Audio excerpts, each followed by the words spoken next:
જય માતાજી, જય દ્વારકાધીશ। અત્યારે હું ભવનાથ ક્ષેત્રની અંદર જે સોનાપુરી આવેલું છે એ જગ્યા ઉપર આવેલો છું। ખૂબ જ સરસ મજાની આ જગ્યા છે। અહીંયા ઘણા બધા મંદિરો તમને જોવા મળે છે। એ સિવાય આ જગ્યા છે એ શ્રી રામ ટેકરી સર્કલ કહી શકાય એ જગ્યા તરીકે ઓળખવામાં પણ આવે છે। અહીંથી જૂનાગઢ શહેર તરફ પણ તમે જઈ શકો છો અને મજેવડી ગેટ બાજુ પણ તમે જઈ શકો છો। આ જે સોનાપુર છે એ સ્વામિનારાયણ સંપ્રદાય દ્વારા બાંધવામાં આવેલું છે। અહીંથી તમે ભવનાથની અંદર જઈ શકો છો।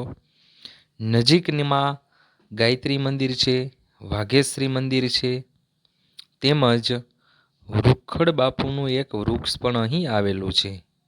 તો આ જગ્યા તમે જુઓ તો ખૂબ જ સરસ છે અને ફરવા માટે ઘણા બધા લોકો અહીં આવતા હોય છે। ભાઈ હમણાં આવે છે, અત્યારે હું હાલમાં એનો વેઇટ કરી રહ્યો છું। અત્યારે આમ તો જે આપણે સોનાપુરી કહી શકાય ત્યાં જયંતિભાઈ છે એનો વેઇટ કરી રહ્યો છું।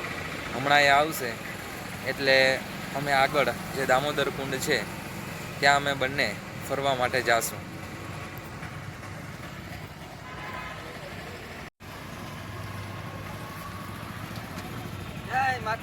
જય માતાજી। કેમ છે જયંતિભાઈ?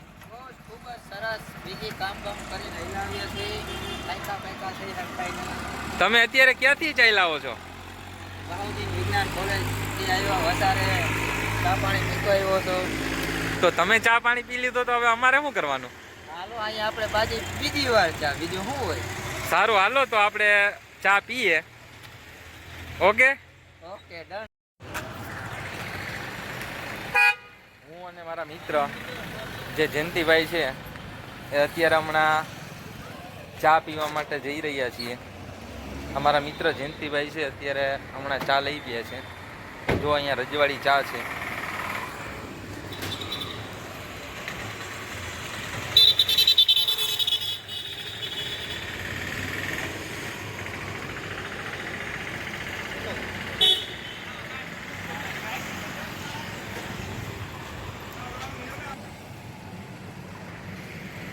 જો હું અને જયંતિભાઈ અત્યારે ફાઇનલી રજવાડીની ચા પીએ છીએ। તમે જુઓ રજવાડીની ચા આમ તો હે ને ખૂબ જ સરસ આવે અને સ્વાદ પણ મજાનો હોય। અમે જ્યારે ગમે ત્યારે મળીએ એટલે બંને તાલગીન તો જૂનાગઢમાં જે રજવાડીની ચા મળે ને એ જગ્યા ઉપર અમારો સ્ટોપ હોય છે। હવે ચા પીને અમે બંને, તમે પાછળ જુઓ ભવનાથનો રસ્તો છે, અહીંથી ભવનાથ જઈ શકાય। ચાલો હમણાં આપણે ભવનાથની અંદર દામોદર કુંડ છે ત્યાં જઈએ, હાથ પગ ધોઈએ અને ત્યાં આપણે જે દામોદર ભગવાન છે એના દર્શન કરીએ।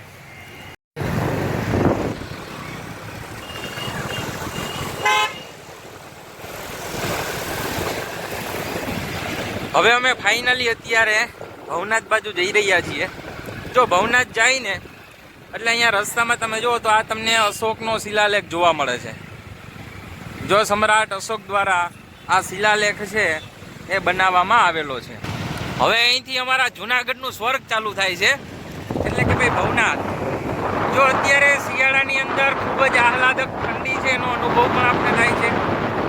તમે જુઓ તો ત્યાં એક પહાડોની વચ્ચે જે અમારું ભવનાથ આવેલું છે અને ફરવા માટે એમ કહી શકાય કે ખૂબ જ મજા આવે।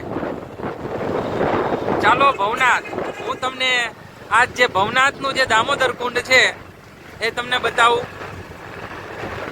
જો આ રસ્તા ઉપર ઘણી વખત રાત્રે સિંહ પણ આપને જોવા મળતા હોય છે। જો અહીંથી તમને ગિરનાર પર્વત પણ દેખાય છે અને આ બંને જે પહાડી છે અને આ પહાડીની વચ્ચે આ ભવનાથ જવા માટેનો તમને રસ્તો જોવા મળે છે।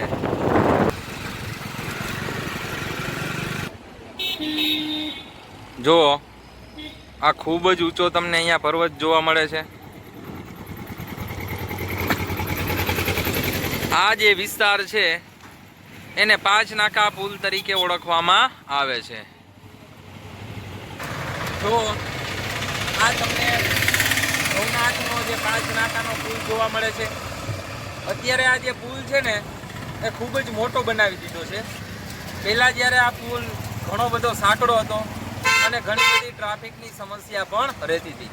જો તમે અહીંયા આ નદી છે, આ સોનરખ નદી છે.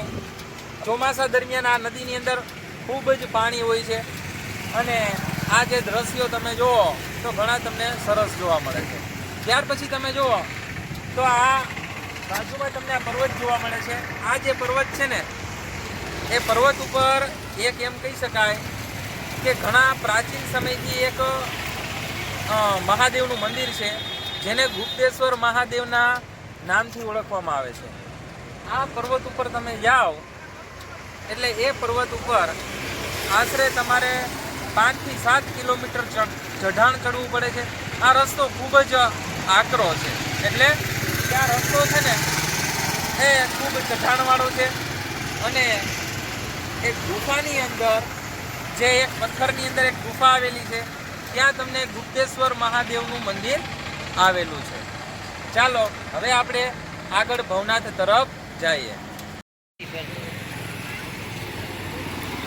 જો ફાઇનલી આપણે અત્યારે આ જે દામોદર કુંડ છે ત્યાં આપણે આવી ગયા છીએ.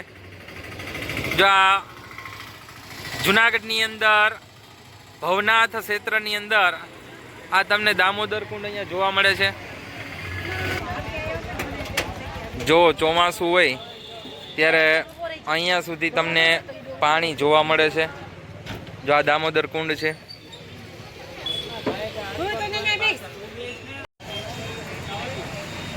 જો આપણે દામોદર કુંડ છે ત્યાં જઈ રહ્યા છીએ. હાલો મારી પાસે.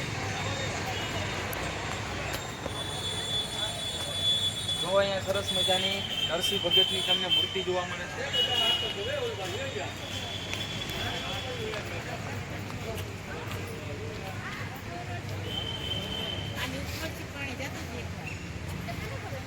જો આવો અહીંયા તમને ઘણા બધા એમ કહી શકાય કે ભાઈ કુંડ જોવા મળે છે અને આ કુંડ છે એનું ઘણું બધું મહત્વ છે પ્રાચીન સમયથી.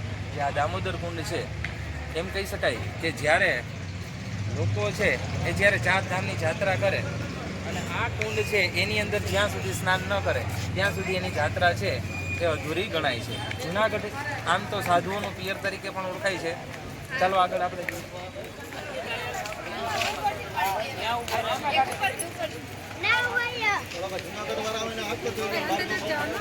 ચાલો જો આ તમને સામે દામોદર ભગવાનનું ખૂબ જ સરસ મંદિર પણ તમને જોવા મળે છે.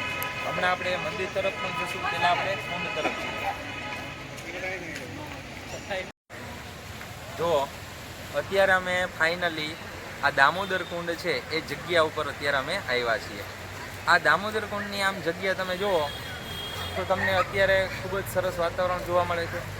એ સિવાય આપણે એમ કહી શકાય કે અહીંથી તમે જે ગિરનાર પર્વત છે એ પણ તમે જોઈ શકો છો. સામે તમને ગિરનાર પર્વત જોવા મળે છે. અને આ જે દામોદર કુંડ છે એ તમે અહીંથી સ્પષ્ટ રીતે જોઈ શકો છો. ચાલો બેન, તમે કયા શહેરમાંથી આવો છો અત્યારે? તમને આ જુનાગઢ છે એ શહેર કેવું લાગ્યું?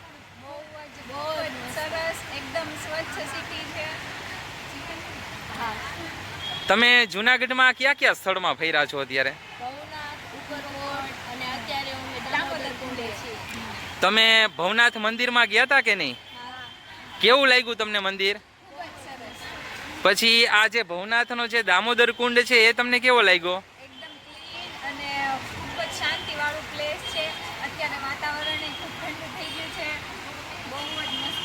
ભવનાથમાં કાવો પીધો કે નહીં? તો તમે ભવનાથમાં કાવો પી લેજો. ત્યાં બહુ જ ભવનાથ રોડ ઉપર મસ્ત કાવો મળે છે. અને તમે આમ તો ભવનાથની અંદર જે બધા સ્થળો ફર્યા છો છતાંય હજી પણ તમે જુઓ તો હવે તો સાંજ પડી ગઈ છે. બાકી તમે આગળ જાઓ તો એક ગુપ્તેશ્વર મહાદેવનું મંદિર છે. રોડ ઉપર જ છે પણ રોડથી નીચેના ભાગમાં છે. એ ખૂબ જ સરસ છે, કોઈ લોકોને ખબર નથી કે આ મંદિર ક્યાં આવેલું છે, પણ એ મંદિરની તમે અવશ્ય મુલાકાત લેજો. Thank you. ચાલો આપણે હવે ઉપર દામોદર ભગવાનના દર્શન કરવા માટે જઈએ. જો દામોદર કુંડથી તમારે થોડા પગથિયા ચડી અને તમે ઉપર જઈ શકો.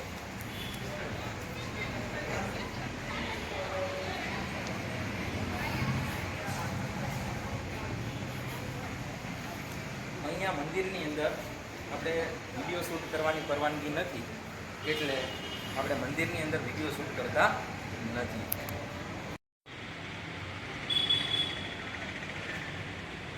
અહીંયા તમે જુઓ તો આ આપણે દામોદર ભગવાનનું સરસ મજાનું ઊંચું મંદિર છે, જોવા મળે છે.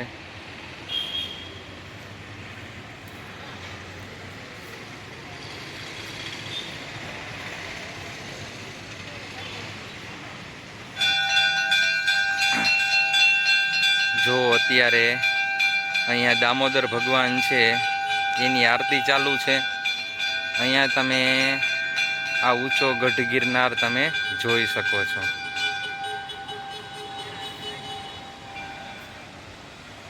જો અહીંયા તમને મસ્ત દામોદર કુંડ છે એનો વ્યૂ જોવા મળે છે.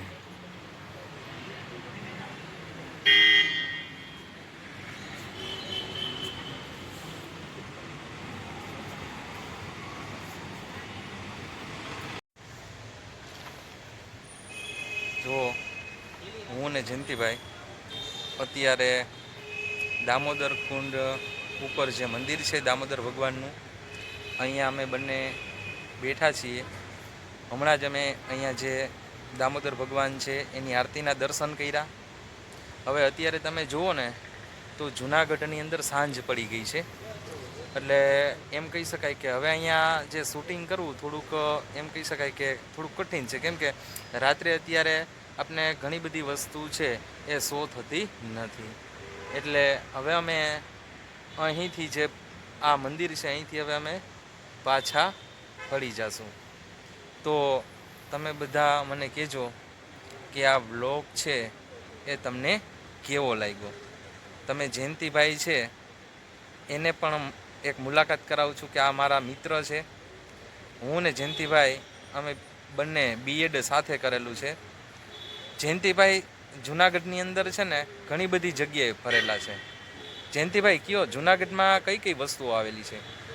જુનાગઢમાં તો ઘણી વસ્તુઓ આવેલી છે. ઇન્દ્રેશ્વર ભારતી બાપુ આશ્રમ, ભૂતનાથ મંદિર, અમારી બહાઉદ્દીન ઐતિહાસિક કોલેજ, બહાઉદ્દીન વિજ્ઞાન કોલેજ, બહાઉદ્દીન આર્ટ્સ કોલેજ, પછી ભૂતનાથ મંદિર, ભવનાથ મંદિર, પછી ઉપરકોટ, શક્કરબાગ અને મ્યુઝિયમ, ઘણી વસ્તુ છે. જો ઘણા બધા સ્થળો છે ને આ બધા જોવાલાયક છે.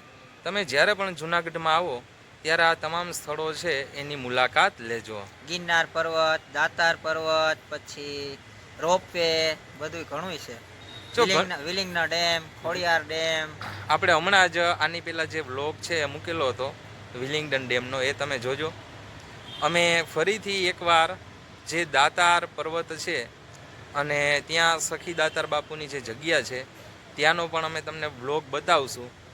તો આ જે જૂનાગઢ ગિરનારી વ્લોગ્સ યુટ્યુબ ચેનલ છે એને તમે બધા શેર, લાઈક અને સબસ્ક્રાઈબ કરજો. ફરીથી આપણે નવા વ્લોગમાં મળીએ. જય માતાજી, જય દ્વારકાધીશ.